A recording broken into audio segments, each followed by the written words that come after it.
London, 1856. Penelope Jennings pressed her forehead against the cool glass of the carriage window, watching as raindrops chased one another down the pane. The rhythmic clatter of hooves on cobblestone streets matched the pounding of her heart. 6 years. 6 years since she had last set foot in London society. 6 years since the whispers and pointed fingers had driven her away. "We are nearly there, Miss Jennings," her companion, Mrs. Holloway, said gently. "Are you certain you wish to go through with this?" Penelope straightened, adjusting her simple grey travelling dress. "I have no choice. My father's debts must be paid, and my sister's future secured." She touched the letter tucked inside her reticule, the unexpected invitation to Lady Harrington's masked ball. "Besides, no one will recognize me. I am no longer the foolish, trusting girl who fled London in disgrace. That girl had died the day Victor Halsey had betrayed her, the day her reputation had been shattered by lies and innuendo in the society papers, the day she had learned that love was a luxury reserved for those with fortune and status to protect them. "The mask will conceal your identity, to be sure," Mrs. Holloway agreed, "but the Duke of Castleford will be in attendance. If he recognizes you—" "The Duke has never met me," Penelope interrupted.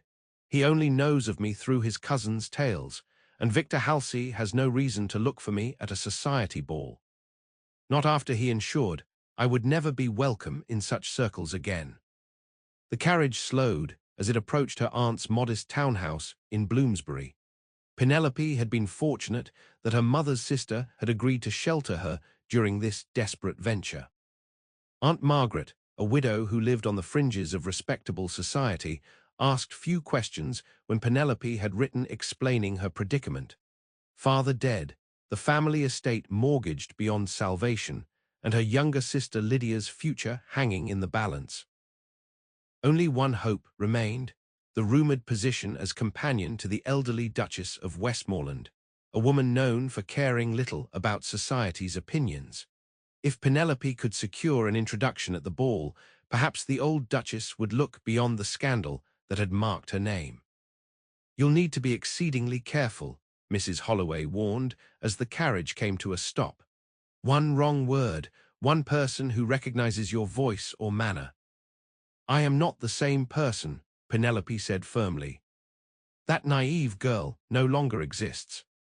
2 weeks later, Penelope stood before the mirror in her aunt's guest chamber, barely recognizing herself.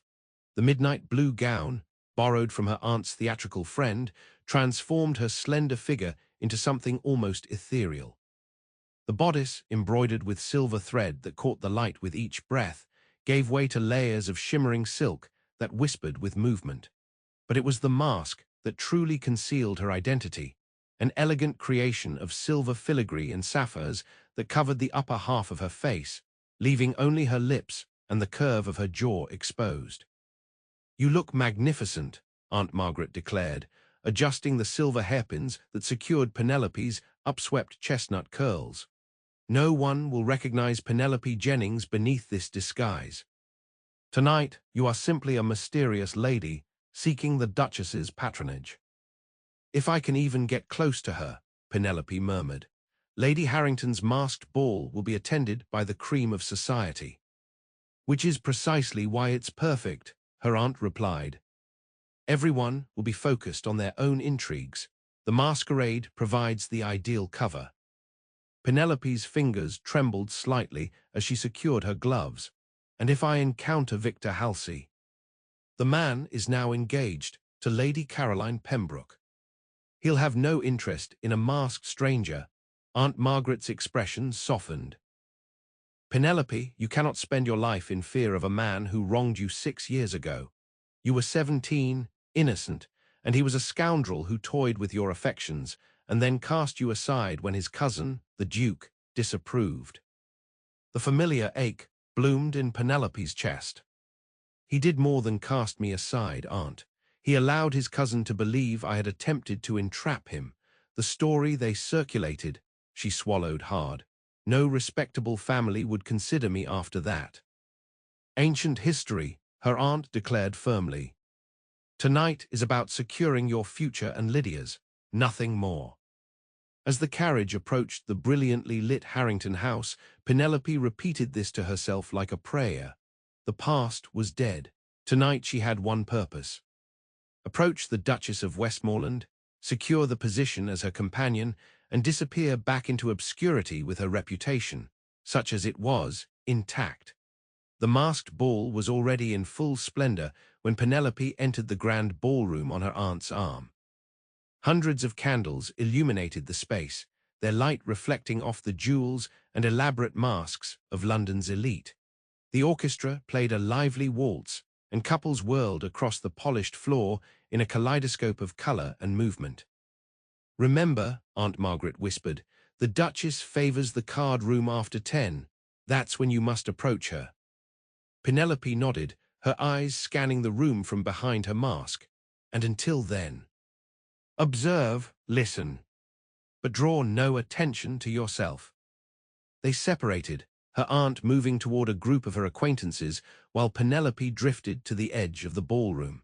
She accepted a glass of champagne from a passing footman, using it as a prop to appear occupied as she surveyed the crowd. She did not see Victor Halsey, though she looked for him instinctively, her body tensing at the thought of his presence. What she did notice, however, was a tall figure standing near the terrace doors, his attention seemingly fixed on her. Even with the black domino mask obscuring much of his face, there was something commanding about his presence. The set of his shoulders beneath his impeccably tailored evening clothes, the intensity of his gaze, he was watching her with undisguised interest. Penelope turned away quickly, her pulse quickening. No one should be noticing her. She was meant to be invisible, just another masked guest among many. She moved deeper into the crowd, putting distance between herself and the stranger's scrutiny. As the evening progressed, Penelope maintained her vigil at the periphery of the gathering, exchanging only the most perfunctory of pleasantries when courtesy demanded it. She had almost begun to relax when a voice behind her made her blood freeze. "You seem determined to avoid dancing, madam. Are the gentlemen of this assembly so disappointing?" She turned slowly to find the same tall stranger standing before her, his expression unreadable behind his mask. Up close, she could see his eyes were a striking shade of gray, like storm clouds gathering on the horizon. "I find observation more illuminating than participation, sir," she replied, careful to disguise her natural speaking voice with a slightly lower tone. His mouth curved in what might have been amusement. A philosopher at a masquerade, how unexpected. He extended his gloved hand. "Perhaps you might make an exception. The next set is beginning." Every instinct warned Penelope to refuse, to maintain her anonymity and invisibility. Yet there was something in his manner, a quiet confidence rather than presumption, that made refusal seem both rude and conspicuous. "One dance," she conceded, placing her fingers lightly on his offered arm. As he led her to the floor, she felt the weight of curious glances. Who was the gentleman paying such marked attention to an unknown lady? Penelope kept her eyes lowered, focusing on maintaining her composure as he placed his hand at her waist and guided her into the waltz. "You dance beautifully," he observed after a few moments. "Yet I suspect you haven't done so in some time." The comment, so perilously close to the truth, nearly caused her to miss a step. "You presume much about a stranger, sir." "Forgive me." It was not meant as criticism. His voice was deep, resonant. "Merely an observation that your movements suggest someone reacquainting themselves with a once familiar pleasure." Penelope said nothing, concentrating instead on the steps of the dance and on keeping her expression neutral behind her mask. The stranger seemed content with silence for several measures before speaking again. "You are not a regular at London entertainments." It wasn't a question. Penelope glanced up at him, trying to discern his features behind the mask. There was something vaguely familiar about the line of his jaw, the shape of his mouth. "The purpose of a masquerade is anonymity, sir," she reminded him. "Your persistence in trying to identify me suggests you misunderstand the spirit of the evening." His laugh was unexpected, warm and genuine. "Touché, mysterious lady, though I wonder if it is the spirit of anonymity you embrace, or something more specific you seek to hide." The music drew to a close before she could formulate a response. Penelope curtsied, her heart racing. "Thank you for the dance, sir." He bowed, but as she turned to leave, his hand caught hers. "I have not introduced myself." "That would defeat the purpose of masks, would it not?" His smile deepened. "Indeed. Then let us maintain the illusion a while longer." He raised her gloved hand to his lips. "Until we meet again, lady in blue." Penelope withdrew her hand and moved quickly away, unsettled by the encounter. Something about the gentleman nagged at her memory like a half-remembered dream, but she had no time to dwell on it. The clock showed nearly 10, the hour when the Duchess of Westmoreland typically retreated to the card-room. She made her way through the crowded ballroom, careful to avoid her recent dance partner, who she could still feel watching her progress. The card-room was less crowded, the atmosphere more subdued. There, at a table near the window, sat the Duchess of Westmoreland, her face partially concealed by an elaborate feathered mask, though her identity was evident from the distinctive diamond tiara secured in her white hair. Taking a deep breath, Penelope approached. "Your Grace," she said with a curtsy, "might I join your table?" The elderly Duchess looked up, her shrewd eyes assessing Penelope through her mask. "Do I know you, child?" "No, your Grace. But I have long admired your independent spirit and would consider it an honor to engage in conversation, if you would permit it." A thin smile curved the Duchess's lips.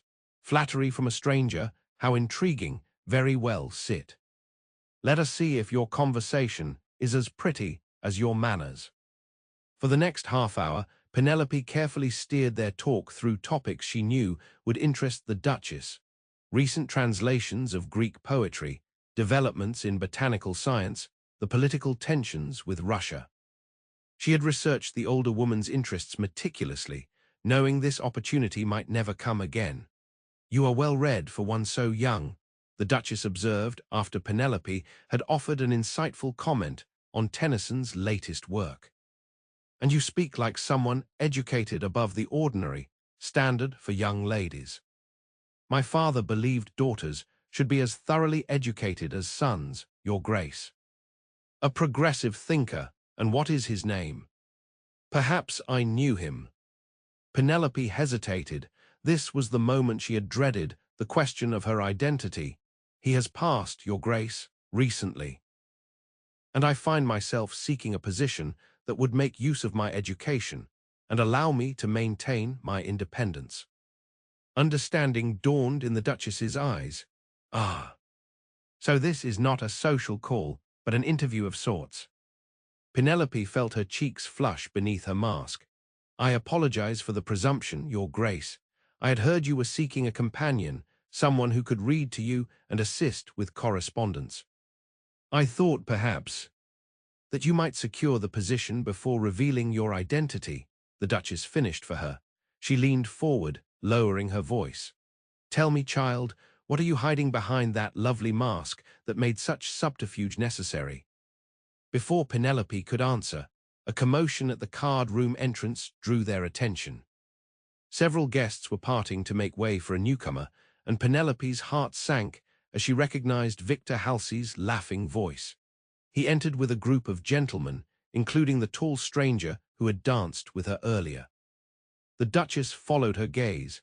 "Ah, my nephew and his friends have decided to grace us with their presence." Penelope froze. "Your nephew, your Grace?" "Yes, the Duke of Castleford, Vincent Halsey." The Duchess gestured toward the tall stranger who had danced with Penelope. "The most stubborn man in England, but I adore him despite it. And beside him, his cousin Victor, who has finally decided to settle down after years of scandalous behavior." The floor seemed to tilt beneath Penelope's feet. The stranger who had watched her, danced with her, was the Duke of Castleford himself, Vincent Halsey, cousin to the man who had ruined her and architect of her social downfall, the very man she had most needed to avoid. I must go, Penelope stammered, rising abruptly. Forgive me, your grace.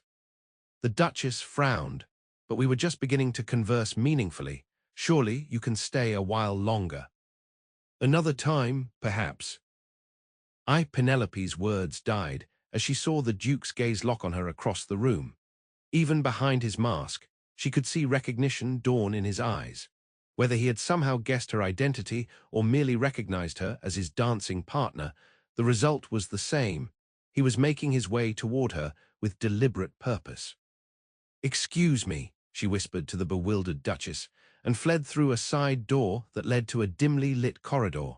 Her heart pounding, Penelope hurried toward what she hoped was an exit to the gardens. She needed air, space to think, a moment to compose herself before finding her aunt and making their escape. The corridor opened onto a small terrace overlooking the Harringtons' immaculate gardens. Penelope leaned against the stone balustrade, drawing deep breaths of the cool night air. How could she have been so foolish, dancing with a stranger, drawing attention to herself? And not just any stranger, but the very man who had orchestrated her social ruin. Running away seems to confirm you have something to hide. She whirled to find the Duke standing in the terrace doorway, his tall figure silhouetted against the light from within. He had removed his mask, revealing features that were more handsome than she remembered from the few glimpses she had caught of him years ago. Strong cheekbones, a straight nose, and those penetrating grey eyes that seemed to see through pretense. "I simply needed air," she replied, her voice steadier than she felt. The card room was warm. He stepped onto the terrace, closing the distance between them. "A reasonable explanation, except for the fact that you looked at my cousin and me as though you had seen ghosts." Penelope took a step back, maintaining the space between them. "You mistake me, your grace. I was simply startled to realize I had danced with a duke." "You know who I am?" It wasn't a question. He studied her face, what little he could see of it behind her mask. "Yet I cannot place you, though something about your voice, your manner. Have we met before?" "No," she said quickly, too quickly. His eyes narrowed. "Then why does your presence feel familiar? And why do you seem so determined to avoid me?" Penelope glanced toward the door, calculating her chances of slipping past him and back into the crowded ballroom where she might lose herself among the guests. "Perhaps your grace imagines connections where none exist." "I imagine nothing," he said firmly. "You are hiding something or from someone. Is it me specifically or my cousin you fear?" The direct mention of Victor made her flinch involuntarily. The Duke noticed, his expression shifting from curiosity to something more intense. "It is Victor, then?" He took another step toward her. "What has he done?" "Nothing," Penelope insisted, edging toward the steps that led down into the garden. If she could reach the path, perhaps she could circle back to the house through another entrance. "You mistake me entirely." "I don't think so." He moved with surprising speed, blocking her path to the garden. "Remove your mask." "That would defeat the purpose of a masquerade, would it not?" She threw his own words back at him, trying to maintain her composure. "The purpose is diversion and intrigue, not genuine concealment." "Not fear," his voice softened. "Who are you hiding from truly?" The gentleness in his tone nearly undid her. For a wild moment, Penelope considered telling him everything: who she was, why she had come, how desperate her circumstances truly were. But the memory of his cold dismissal of her 6 years ago, his absolute belief in his cousin's lies, hardened her resolve. "I hide from no one, your grace. I simply value my privacy." His expression suggested he didn't believe her, but before he could press further, voices approached from the corridor. Victor Halsey's distinctive laugh echoed in the enclosed space, and Penelope felt panic rise in her throat. "I must go," she whispered, genuine fear evident in her voice.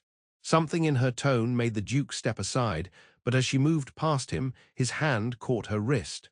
"Wait, tell me your name at least." She pulled free of his grasp. "Some mysteries are better left unsolved, your grace." With that, she hurried back into the house, moving quickly through the corridor and into a small antechamber where several ladies were refreshing themselves. She slipped among them, adjusting her mask and composing her features before re-entering the ballroom from a different door than the one she had exited. Aunt Margaret found her moments later, concern evident in her eyes. "What happened? You look pale as a ghost." "We must leave," Penelope whispered urgently. "Now, the Duke of Castleford noticed me, and Victor Halsey is here as well." Her aunt's eyes widened. "Did he recognize you?"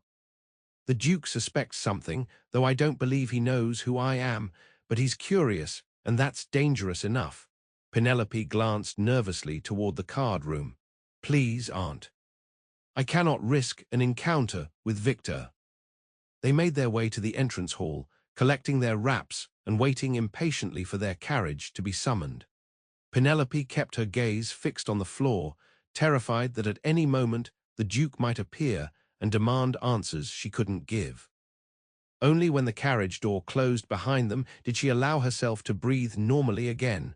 "That was too close," she murmured, removing her mask with trembling fingers. "Did you at least speak with the Duchess?" her aunt asked, briefly. "But we were interrupted before I could make my case properly." Penelope leaned back against the cushions, exhaustion washing over her. It was all for nothing. "Perhaps not," Aunt Margaret said thoughtfully. "The Duchess is known for her curiosity. Your mysterious departure may intrigue her more than a conventional interview would have." Penelope shook her head. "It doesn't matter. I can't risk another encounter with the Duke or his cousin. I'll have to find another way to secure Lydia's future." As their carriage rattled through the darkened streets of London, Penelope closed her eyes, the memory of the Duke's penetrating gaze still vivid in her mind. There had been something in his manner, a directness, an intelligence, that didn't align with the callous aristocrat she had imagined all these years. The man who had believed the worst of her without question, who had helped his cousin destroy her reputation with a few choice words in the right ears. Yet tonight, when he had asked about Victor, there had been something like concern in his voice, almost as if he might have believed her if she had told him the truth. But that was impossible. The Duke of Castleford had judged her 6 years ago and found her wanting. Nothing could change that now. Vincent Halsey, Duke of Castleford, stood at the terrace, balustrade long after the mysterious woman had fled, staring out at the darkened gardens below. Something about her had struck a chord of recognition in him, not her face, which had remained largely hidden behind that exquisite mask, but her manner, the cadence of her speech, the way she held herself with quiet dignity even as she had clearly been afraid. "There you are," Victor's voice interrupted his thoughts. His cousin stepped onto the terrace, a glass of champagne in his hand. "Abandon the festivities to brood in solitude. How typically Vincent of you." Vincent turned, studying his cousin's flushed face. Victor had clearly been enjoying the evening's libations. "I was speaking with someone, but she left rather abruptly when she heard your voice." Victor laughed, a former conquest fleeing my charm. "It happens occasionally." "This was different," Vincent said slowly. "She seemed genuinely afraid." "Nonsense, who would fear me?" Victor drained his glass. "I'm positively reformed these days. Ask Caroline. She's tamed the notorious Victor Halsey completely." Vincent was not so certain. His cousin's engagement to Lady Caroline Pembroke had been arranged by their families, a union of fortunes and lineage rather than affection. And while Victor had reduced his more scandalous behaviors since the announcement, Vincent doubted the leopard had truly changed its spots. "The lady in the blue gown," Vincent said carefully, watching his cousin's reaction, "with the silver mask. Did you recognize her?" Victor frowned, considering. "Blue gown, can't say I noticed her. Why did she catch your eye?" There was something familiar about her. Vincent turned back to the garden, unwilling to reveal how much the encounter had unsettled him. "Something I can't quite place." "Well, if you're interested, you should pursue her. It's been, 2 years since Georgiana's death. Time to rejoin the living, Vince. Victor clapped him on the shoulder, though I'd advise identifying her first. You've developed a distressing habit of adopting strays and lost causes. Vincent stiffened at the casual reference to his late wife, but said nothing. Victor had never understood the depth of his grief, viewing marriage as a necessary social convention rather than a bond of affection and respect. Speaking of which, Victor continued, oblivious to his cousin's discomfort, did you hear the latest about that Jennings girl, the one who made such a spectacle of herself years ago? Vincent frowned. Jennings. You remember, the governess's daughter who tried to trap me into marriage, the one who claimed I'd compromised her? Victor laughed. Apparently she's back in London, living with some eccentric aunt in Bloomsbury. Fallen on hard times since her father died, from what I hear. A memory stirred in Vincent's mind. A young woman with enormous brown eyes filled with tears, protesting her innocence as society turned its back on her. He had only glimpsed her once or twice, but her disgrace had been the talk of London for weeks. I wasn't aware her father had passed, Vincent said neutrally. Victor shrugged. Left them destitute, from what I gather. There's a younger sister, too.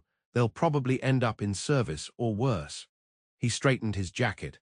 A cautionary tale for ambitious young ladies with designs above their station. Vincent studied his cousin, a seed of doubt taking root in his mind. At the time, he had believed Victor's account without question, that the Jennings girl had attempted to entrap him, claiming intimacies that had never occurred in hopes of forcing a marriage. But looking at Victor now, with the perspective of years and a better understanding of his cousin's character, Vincent wondered if he had been too quick to judgment. What was her name? He asked suddenly. The Jennings girl. Victor blinked, surprised by the question. Why, don't tell me you're developing a belated interest in my cast-offs. I'm merely curious. Penelope, I think. Yes, Penelope Jennings. Victor glanced back toward the ballroom. Caroline is probably wondering where I've disappeared to, coming back in. In a moment. As Victor left, Vincent remained on the terrace, turning the name over in his mind. Penelope Jennings.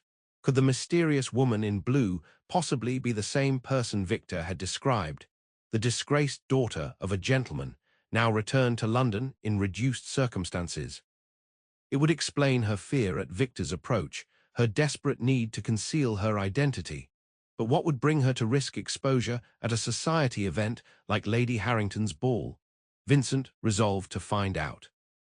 Tomorrow he would pay a call on his aunt, the Duchess of Westmoreland. If anyone could shed light on the mysterious woman in blue, it would be her. And perhaps in the process, he might uncover the truth about what really happened 6 years ago between Victor and Penelope Jennings. The following morning, Penelope was helping her aunt sort through correspondence when the housekeeper announced a visitor. Her Grace, the Duchess of Westmoreland, the woman said with a curtsy, clearly awed by the presence of such an illustrious guest in their modest home. Penelope froze, the letter in her hand forgotten as the elderly Duchess entered the sitting room, her shrewd eyes immediately fixing on Penelope's face. Ah, she said with satisfaction. I thought it might be you. Aunt Margaret recovered first, rising to curtsy. Your Grace, what an unexpected honor. I am Margaret Jennings. This is my niece, Penelope. Yes, I rather thought it might be. The Duchess settled herself in the best chair without waiting for an invitation. You left our conversation unfinished last night, Miss Jennings. I dislike incomplete business. Penelope swallowed hard. Your Grace, I apologize for my abrupt departure. Spare me apologies. I want explanations. The Duchess fixed her with a penetrating stare. Why would a young woman of obvious breeding and education feel the need to approach me in disguise? And why did the mere sight of my nephew and his cousin send you fleeing as though the hounds of hell were at your heels? Penelope exchanged a glance with her aunt, who gave a small nod of encouragement. It's a rather long story, Your Grace. I have cancelled all my morning appointments specifically to hear it. The Duchess removed her gloves deliberately. "Begin at the beginning, if you please." Taking a deep breath, Penelope related the events of 6 years prior, how she had met Victor Halsey when he visited the estate neighboring her father's modest property, how he had pursued her with flattering attention, how young and naive she had been to believe his promises. "He asked me to meet him privately, claiming he wished to speak to my father about his intentions." Penelope's voice grew quieter. "When I arrived, he took liberties. Nothing irreparable, but enough that had anyone discovered us, my reputation would have been compromised." The Duchess's expression remained impassive. "Go on." "I insisted he speak to my father immediately. He agreed, seemed repentant. But instead of calling on my father, he left the county entirely. A week later, rumors began circulating that I had attempted to entrap him into marriage by falsely claiming he had compromised me." Penelope's hands twisted in her lap. "The Duke, your nephew, made it known that he believed his cousin's version of events. With his influence supporting the story, society was quick to condemn me." "I see." The Duchess tapped her fingers against the arm of her chair. "And your father? He believed me, of course, but he was not a man of great means or influence. My ruined reputation meant no respectable family would consider me as a wife for their son or even as a governess for their daughters." Penelope met the Duchess's gaze directly. "We left London. My father took a position managing an estate in Northumberland. We lived quietly there until his death 3 months ago. And now you have returned to London because—" "My father left significant debts. The cottage that was our home must be sold, and my sister Lydia, she is 16, needs security I cannot provide without employment." Penelope straightened her shoulders. "When I heard you were seeking a companion, it seemed providential. So you concocted a scheme to approach me in disguise, hoping I would judge you on your merits rather than society's gossip." The Duchess's tone was unreadable. "Yes, Your Grace. I apologize for the deception." To Penelope's surprise, the Duchess laughed, a sharp, bright sound. "Well, it was certainly more interesting than the usual fawning applications I receive." She studied Penelope with renewed interest. "You have courage, Miss Jennings, and based on our conversation last night, intelligence as well." Hope flickered in Penelope's chest. "Then you will consider me for the position." "I am considering it." The Duchess rose abruptly. "But first, I must determine whether you are telling the truth about my nephew's cousin. Victor Halsey has always been troublesome, but outright ruining a young woman's reputation." She shook her head. "I find it difficult to reconcile with the man I know." Penelope's hope dimmed. Of course the Duchess would side with her family. "I understand, Your Grace." "No, I don't think you do." The Duchess moved toward the door. "I will make inquiries. In the meantime, I expect you to call at Westmoreland House tomorrow at 2 o'clock. We shall continue our discussion of Tennyson's work, and I shall determine if you are as well-read as you appear." After the Duchess departed, Penelope stared at her aunt in bewilderment. What just happened? Aunt Margaret smiled. "I believe, my dear, that you have intrigued the most influential woman in London. Whether that will work to your advantage or not remains to be seen." Vincent was reviewing estate documents in his study when his butler announced the arrival of the Duchess of Westmoreland. "Aunt Helena," he said, rising to greet her as she swept into the room, "this is an unexpected pleasure." "No, it isn't," she contradicted him briskly. "You visited my house this morning specifically to ask about a young woman in a blue gown. Finding me not at home, you must have known I would come to you once I received your card." Vincent smiled wryly. His aunt had always possessed an uncanny ability to read his intentions. "I was curious about your conversation with the lady. She seemed distressed when my cousin appeared." The Duchess settled herself in a chair opposite his desk. "Tell me, Vincent, what do you remember about the Penelope Jennings affair?" "The scandal involving your cousin some years ago. Vincent stilled, his suspicions confirmed. So it was her. Answer my question.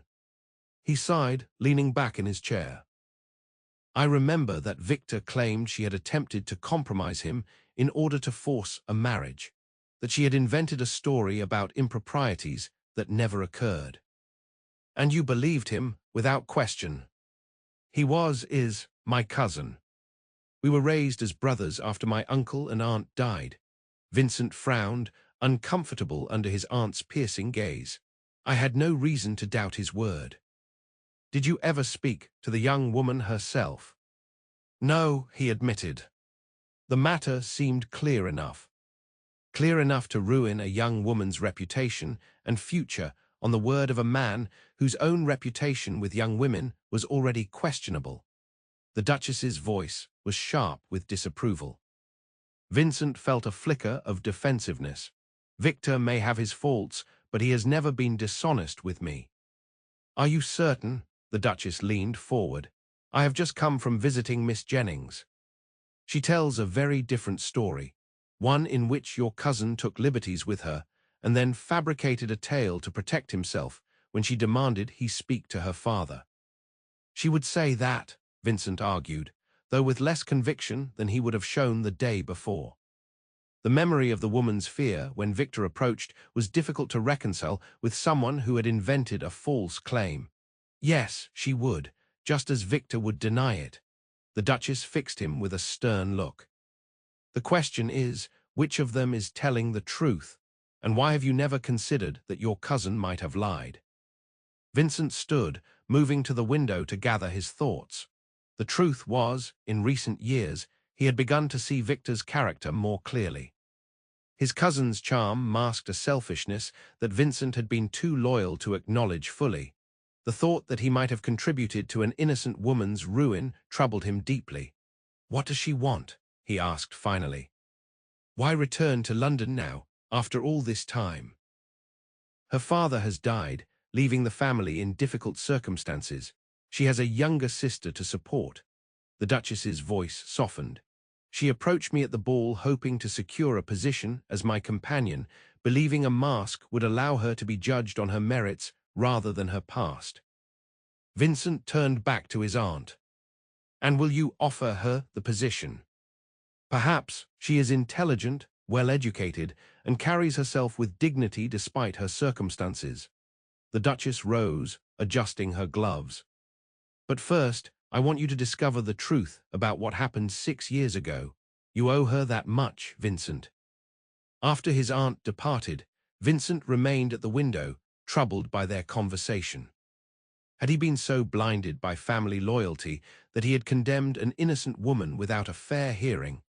The possibility sat like a stone in his stomach.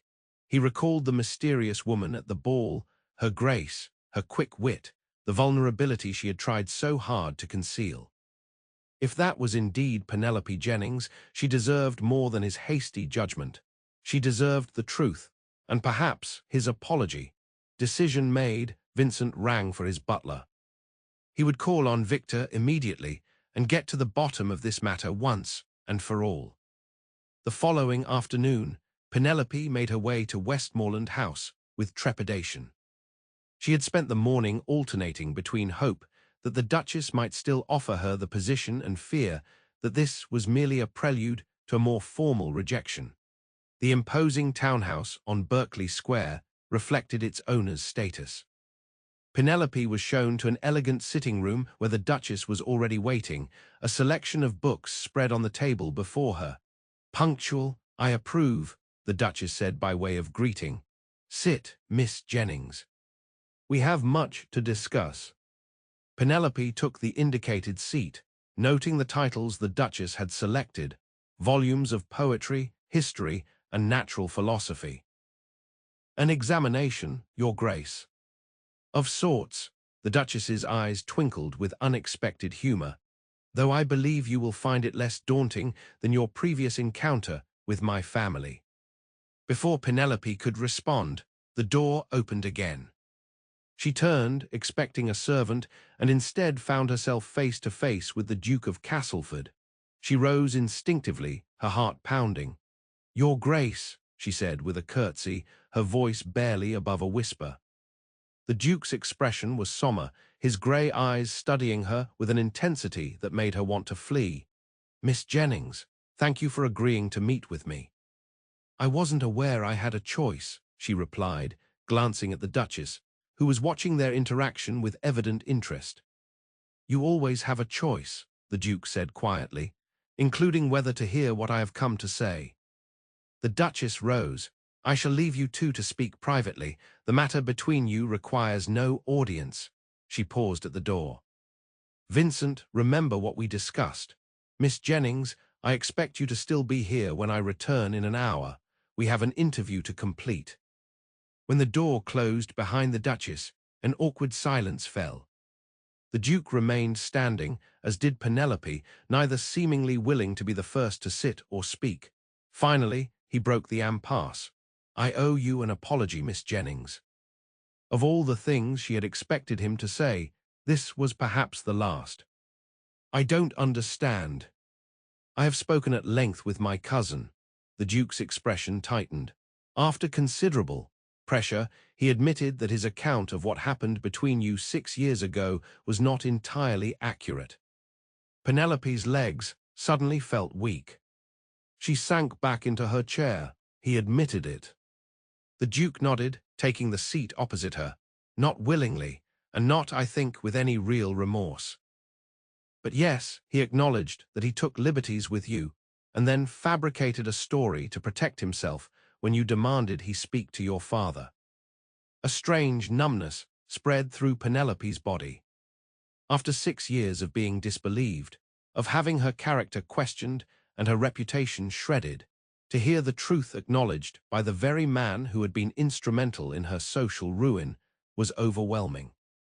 "Why are you telling me this now?" she asked when she could trust her voice. "Because I was wrong." The Duke's gaze was direct, unflinching. "I believed my cousin without question, and in doing so, I contributed to a grave injustice against you. My aunt made me see that my loyalty to family did not excuse my failure to seek the truth." Penelope looked down at her hands, finding them trembling slightly. "It's too late to undo the damage." "Perhaps. But it is never too late to acknowledge a wrong and attempt to make amends." He leaned forward, his expression earnest. "I cannot restore the years you lost, Miss Jennings, but I can help secure your future and your sister's. Whatever assistance you require, financial support, introductions, a position suitable to your education and abilities, it is yours." She looked up sharply. "I do not want your charity, Your Grace." "Not charity. Restitution."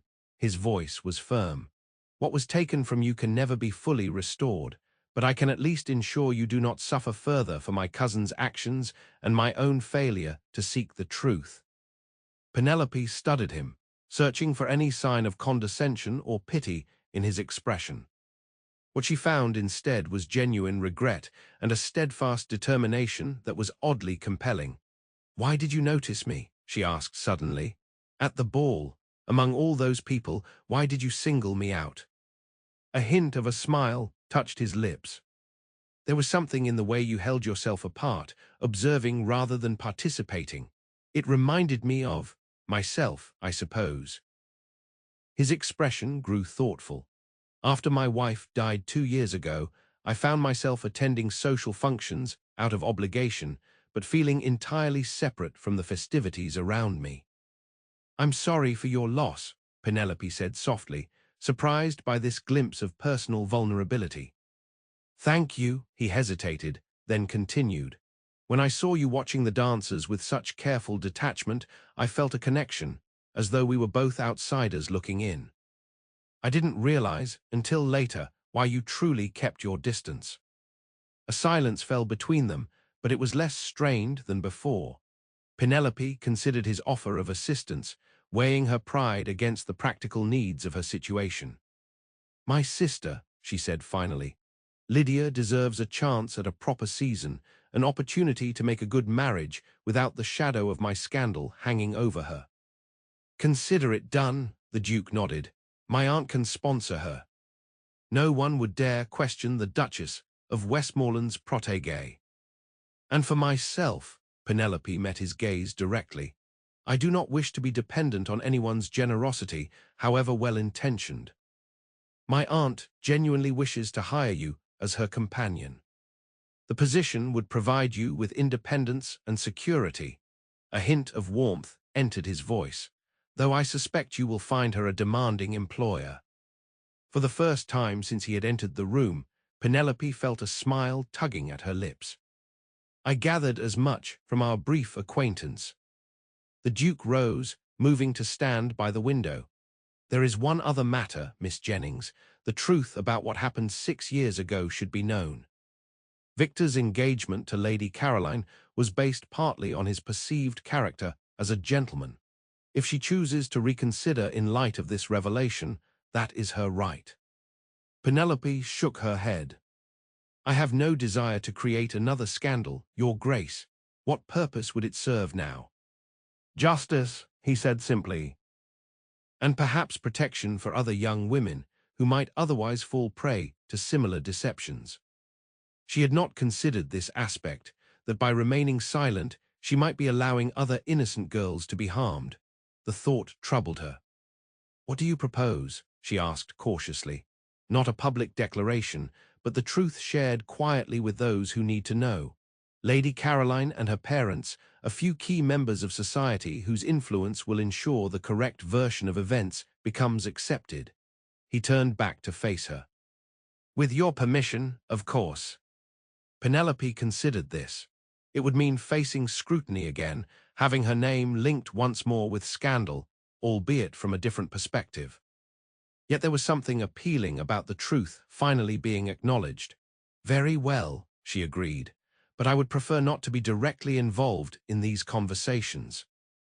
Of course, he hesitated, then added, there is one more thing, Miss Jennings. I would like to call on you properly, if you would permit it. She blinked in surprise. Call on me, for what purpose?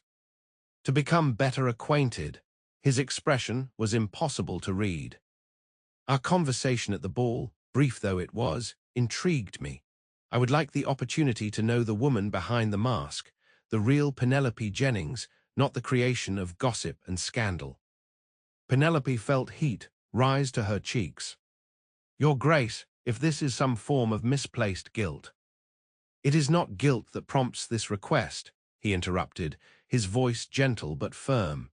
It is genuine interest in a woman of remarkable courage and dignity.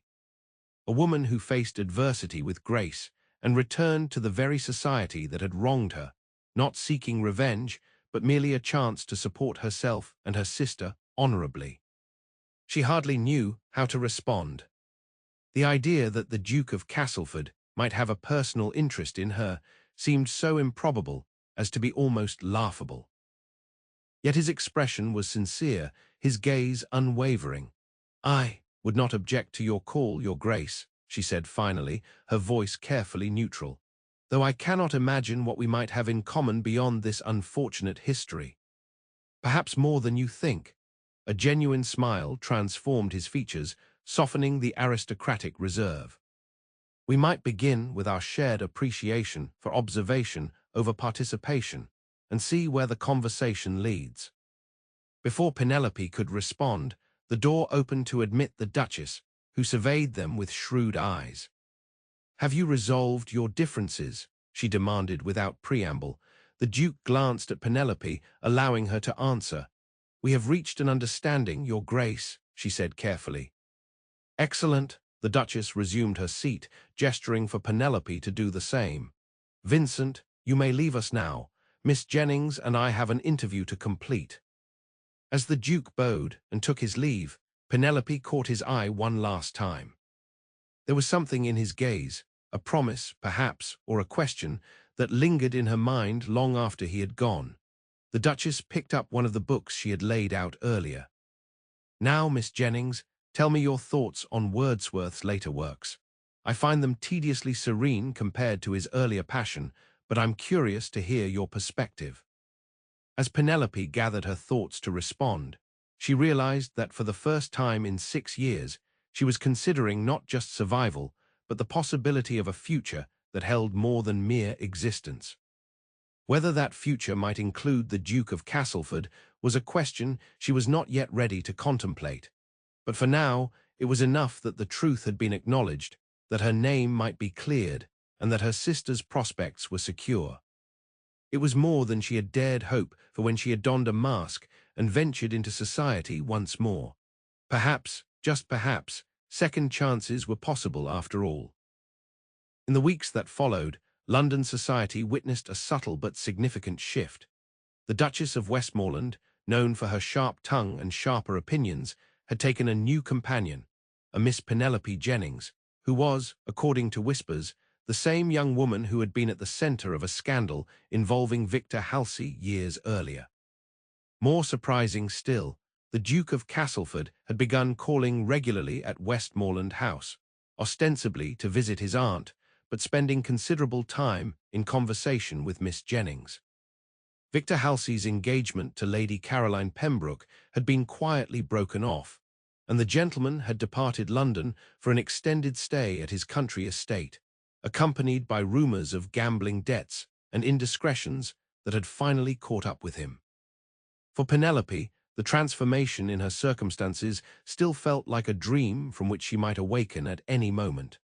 Her position with the Duchess provided security and respectability, while the truth about her past had been carefully but effectively disseminated through society.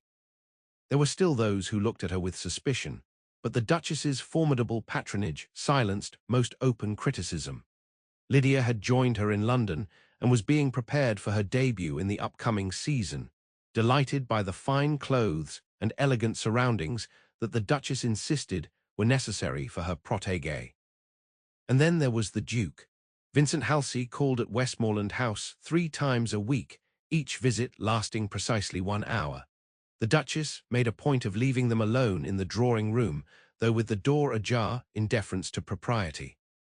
Their conversations ranged widely, from literature to politics, from music to philosophy. Penelope found in him a mind as educated as her own, but with perspectives shaped by different experiences. They disagreed frequently, but respectfully, each valuing the other's thoughtful arguments. What began as formal, somewhat stilted exchanges gradually evolved into genuine rapport. Penelope found herself looking forward to his visits, preparing topics she thought might interest him, anticipating his reactions to her opinions. It was during one such visit, nearly 2 months after the masquerade ball, that Vincent first mentioned his estate in Derbyshire. "Thornfield is at its best in spring," he said, describing the gardens his mother had designed before her death. "The lilacs along the south terrace create a canopy of purple blooms. When the wind is right, their scent fills the entire house." Penelope smiled, imagining the scene. "It sounds lovely. I would like to show it to you someday," he said quietly, watching her reaction. "Perhaps when you accompany my aunt to visit this summer." She looked up, surprised. "The Duchess plans to visit Thornfield." "She does now," his mouth curved in a rueful smile. "I may have suggested it would benefit her health to spend a few weeks in the country air." Penelope laughed, a sound that came more easily to her these days. And did she see through this transparent ploy? "Immediately. She informed me that my interest in her health was touching but unnecessary, and that if I wished her to bring you to Thornfield, I needed only to ask directly." His expression grew more serious. "My aunt has never been one for social niceties when directness will serve." "A quality I've come to appreciate," Penelope admitted. She hesitated, then added, "Though I'm not certain it would be proper for me to visit your estate, even with the Duchess as chaperone. Because of the history between us. Because of what people might say." She met his gaze steadily. "Your reputation has already suffered some damage due to your association with me. I would not wish to give society further cause for speculation." Vincent leaned forward, his expression intent. "Penelope, may I speak plainly?" Her heart quickened at his use of her given name, the first time he had done so. "Please do. I care not a whit for society's opinion in this matter. Over these past weeks, I have come to admire your intelligence, your resilience, your quiet dignity in the face of injustice." His voice deepened with emotion. "What began as a desire to make amends has become something far more meaningful to me." Penelope felt warmth spreading through her chest, a feeling so long unfamiliar that she hardly recognized it as hope. "The difference in our stations," she began, but he shook his head, "is significant only if we allow it to be." He reached for her hand, hesitating just before touching it. "May I?" At a nod, he took her hand in his thumb tracing gentle circles on her palm. "I lost someone I cared for deeply once. In the aftermath, I closed myself off, believing duty and responsibility were sufficient purpose for my life." His grey eyes were warm as they held hers. "You have reminded me that there is more. That connection, understanding, the meeting of minds and hearts is worth pursuing regardless of convention." Penelope hardly dared breathe. "What are you saying, Vincent?" "That I would court you properly, if you would permit it. Not out of guilt or obligation, but because I find myself thinking of you when we're apart, looking forward to our conversations, valuing your perspective." He smiled, a hint of vulnerability in his expression. "Because when I saw you across that ballroom in your blue gown and silver mask, something in me recognized something in you, even before I knew who you were." Tears pricked at the corners of Penelope's eyes. "I never imagined, after everything that happened, that you might find happiness again." He squeezed her hand gently. "You deserve that and more, Penelope. I cannot erase the past, but I can offer a future, one where you are valued for exactly who you are." She looked down at their joined hands, overwhelmed by the emotions surging through her. "I have been afraid to trust again," she admitted softly, "to believe in possibilities beyond mere survival." "I know." His voice was tender with understanding. "And I will be patient. All I ask is that you consider allowing me to show you that trust can be rebuilt, that your heart is worth risking again." Penelope raised her eyes to his, seeing in them a sincerity that could not be feigned. The man before her was not the cold aristocrat she had imagined all these years, but someone who had learned from his mistakes, who valued truth and justice even when it meant acknowledging his own failings. "I would like that," she said finally, her voice steady despite the tears that threatened, "to see where this path might lead." His smile was like sunrise breaking through clouds. "Then we shall begin simply. A drive in the park tomorrow, perhaps. And dinner with my aunt next week." "Yes to both." She returned his smile, feeling as though a weight she had carried for years was finally lifting. "Though I suspect your aunt has been orchestrating this outcome from the moment she found me." Vincent laughed. "Without doubt, the Duchess rarely leaves matters of importance to chance." His expression sobered. "But her machinations would have come to nothing had we not discovered a genuine connection between us." As he took his leave shortly thereafter, Vincent raised her hand to his lips in a gesture that was becoming familiar. But this time, he turned her palm upward and pressed a kiss to the sensitive skin of her wrist, his eyes holding hers with a promise of things to come. When he had gone, Penelope stood at the window watching his carriage pull away, her fingers tracing the spot where his lips had touched her skin. 6 months ago, she had returned to London in desperation, wearing a mask to hide from the man whose family had ruined her. Now that very man had seen through her disguise in more ways than one, recognizing not just her physical presence, but the truth of her character, the injustice she had suffered, and the strength with which she had endured it. The Duchess found her still standing there, lost in thought. "Well," the older woman demanded, "has my nephew finally declared himself?" Penelope turned, unable to suppress her smile. "He wishes to court me." "About time." The Duchess settled herself in her favorite chair with a satisfied expression. "I was beginning to think I would need to lock you both in the library to achieve results." "You knew this would happen," Penelope accused, though without heat. "From the moment you came to my aunt's house. I suspected it might." the Duchess corrected.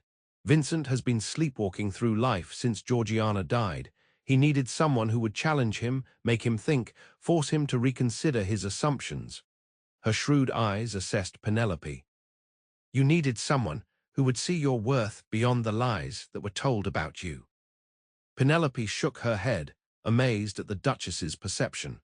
And you arranged it all, beginning with inviting me to become your companion. I merely created the opportunity. The rest was up to you both. The Duchess smiled, a rare softening of her usually austere features. Now, sit down and tell me exactly what he said. I want to ensure he conducted himself properly. As Penelope related their conversation, she marveled at how drastically her life had changed in such a short time. From hiding behind a mask in fear to contemplating a future with one of the most eligible men in England, it was beyond anything she could have imagined. Yet somehow, it felt right.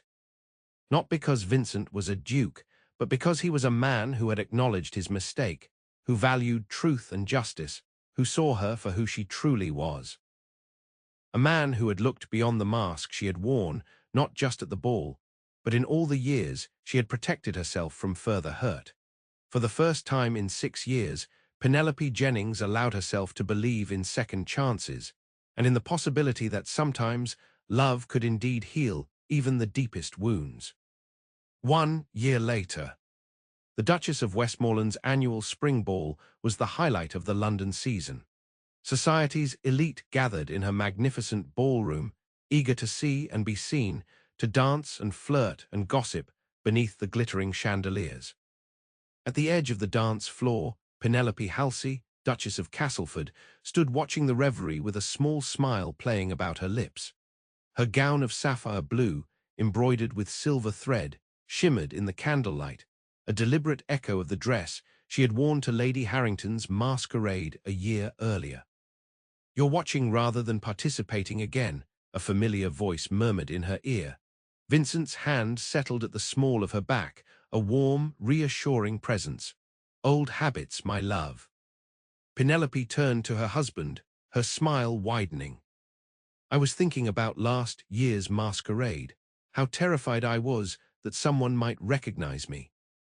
And now," he studied her face, his grey eyes warm with affection. "Now I have nothing to hide." She reached up to touch his cheek gently. "Thanks to you." Their wedding 3 months earlier had been the event of the winter season.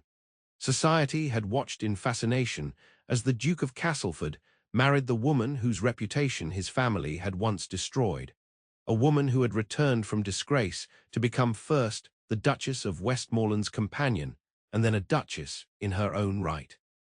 The story of Victor Halsey's deception and the Duke's efforts to right the wrong done to Penelope had become common knowledge, transforming what might have been a scandalous match into a romantic tale of redemption and second chances.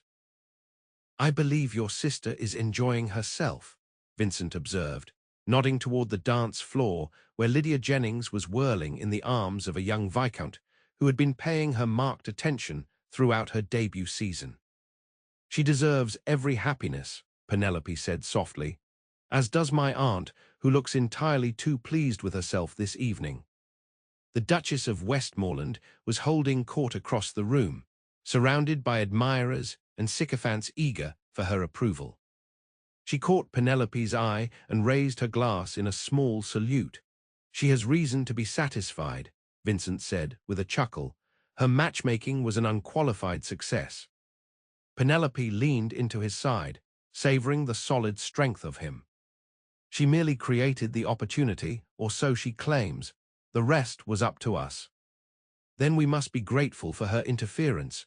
Vincent's arm tightened around her waist. "Come dance with me, Duchess. I find I'm tired of watching from the sidelines." As he led her onto the floor, Penelope felt the weight of curious glances, not judgmental now, but admiring. The music began, and Vincent drew her into his arms with practiced ease. "Happy?" he asked quietly as they moved through the steps of the waltz. "Beyond measure," she replied, her eyes meeting his. "Though I still sometimes find it hard to believe this isn't a dream from which I'll awaken." His smile was tender. "If it is a dream, then we are sharing it, and I have no desire to wake." As they danced beneath the chandeliers, surrounded by the glittering elite of London society, Penelope reflected on the extraordinary journey that had brought her to this moment. From disgrace to redemption, from isolation to belonging, from hiding behind a mask to standing proudly beside the man who had seen through her every defense to the truth of her heart. The path had not been easy. There had been moments of doubt, of fear, of old wounds reopened as she learned to trust again. Vincent had been patient, understanding that healing took time, that trust once broken must be carefully rebuilt. Their courtship had unfolded gradually, each step forward a conscious choice to believe in possibility rather than dwell in past pain. By the time he had proposed, on a snow-covered terrace at Thornfield with the winter stars blazing overhead, Penelope had known with absolute certainty that the love between them was real and enduring. "What are you thinking about with such intensity?" Vincent asked as the music drew to a close. "About masks," she said thoughtfully, "how we all wear them in different ways. Mine was literal that night at Lady Harrington's ball, but you wore one too, the stern, reserved Duke who believed duty was enough." He nodded, acknowledging the truth of her observation. "We both needed to let them fall away, to find what was real beneath. And now we face the world as we truly are." He raised her hand to his lips. "No masks, no disguises.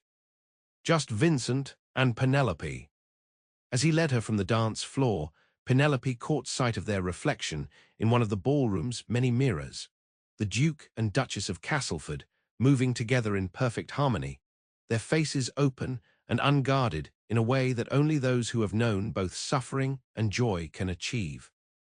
She had worn a mask to the ball to hide from the Duke, but he had seen through her charade to the woman beneath, and in doing so, he had helped her find not just redemption, but a love that transformed them both. No more masks. No more hiding, only truth and the promise of all the years to come.